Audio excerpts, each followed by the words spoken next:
मित्रों नमस्कार। Third eye and soul YouTube channel और फेसबुक पेज से मैं प्रोफेसर अरविंद नाथ तिवारी बोल रहा हूं। इस चैनल पर आप सभी मित्रों का हार्दिक अभिनंदन और स्वागत है। मित्रों, आज का जो वीडियो है वह थर्ड आई खुलने के बाद साधक को सिद्धि पर निर्भर रहना चाहिए कि अपनी थर्ड आई पर निर्भर रहना चाहिए, इस पर आज का ये वीडियो है। सिद्धि पर अगर निर्भर हैं तो आपको क्या लाभ है, क्या नुकसान है, और थर्ड आई पर निर्भर हैं तो उससे क्या लाभ और नुकसान है, यह जान लीजिए। चलिए वीडियो शुरू करते हैं। मित्रों, थर्ड आई खुलने के बाद नया नया उत्साह होता है, नया नया जोश होता है साधक में, और वो लोगों का काम करना चाहता है, लोगों को आशीर्वाद देना चाहता है। तो किसी भी नकारात्मक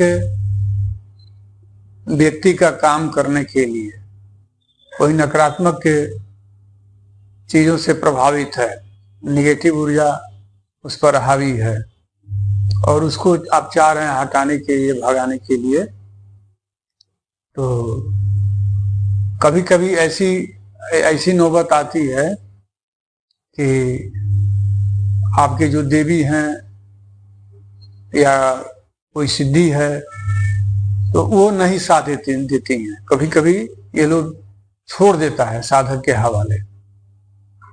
तो उस परिस्थिति में आप क्या कीजिएगा?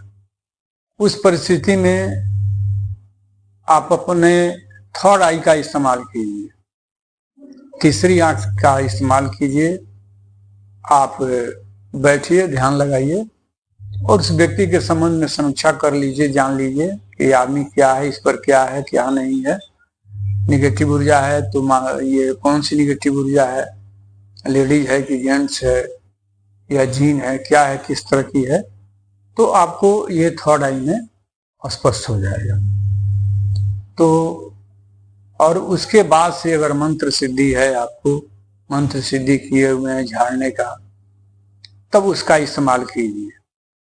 होता यूं है कि जैसे थर्ड आई खुलने के बाद में कोई आता है अपनी समस्या लेकर के, तो ठीक है हम कर देते हैं, बैठिए, और आप झाड़ा लगाना शुरू कर देते हैं। आप अपना शरीर बंधन नहीं किए हैं तो पहले तो आप अपने उस परिस्थिति में किसी का भी काम कीजिए, लेकिन पहले अपना शरीर का बंधन लगा लीजिए। कारण है कि जो निगेटिव ऊर्जा है वो बलशाली है कि कमजोर है, क्या है, किस तरह की है, वहां पर अटैक कर सकती है। तो उस परिस्थिति में अपने शरीर का बंधन पहले कर लीजिएगा तो उसको अटैक करने का मौका नहीं मिलेगा। या उस नकारात्मक शक्ति के साथ कोई लगा हुआ है, किसी ने भेजा है किसी पर, तो उस ताक में तो रहेगा कि कोई आवे, देखे, करे, दूसरे साथ में घात कर दूं, तो उस परिस्थिति में भी घात होने की संभावना बनी रहती है। तो इसलिए किसी का भी काम कीजिए तो पहले उसके विषय में देख लीजिए, जान लीजिए। हड़बड़ा के नहीं कि हाँ ठीक है बैठिए, अगला आदमी कितना हूँ बेचैन, आप बेचैन मत होइए। आप पहले बैठ जाइए, देख लीजिए ध्यान लगा करके कि उसकी मन स्थिति क्या है। आपकी सिद्धि अगर बतला दे रही है तो ठीक है, सिद्धि से आप नहीं पूछ पा रहे हैं, नहीं कर पा रहे हैं, तो आप सीधे ध्यान में बैठिए और देख लीजिए उसकी क्या स्थिति है। वो हमारे मन का है कि नहीं है, हमारे बस का है कि नहीं, हटाने लायक है कि नहीं हटाने लायक है, तब उसको हटाइए। और हटाने के समय अगर हटा रहे हैं तो उस शक्ति से आप 3 गो वचन जरूर लीजिए। बड़ा झूठ सब बोलता है वो सब, इसलिए 3 वचन जरूर लीजिए। और वचन ये लीजिए कि इसका नुकसान नहीं करेंगे या किसी का नुकसान नहीं करेंगे, या आप इस व्यक्ति को छोड़ दीजिएगा और नुकसान नहीं कीजिएगा, आप चले जाइए जहां जाना हो। नहीं, अगर कभी कभी ऐसा होता है कि कह देता है सब और फिर चला आता है सब, तो उस परिस्थिति में क्या कीजिएगा? तो भूत प्रेत जलाने का मंत्र होना चाहिए, सिद्धि होनी चाहिए आपके पास।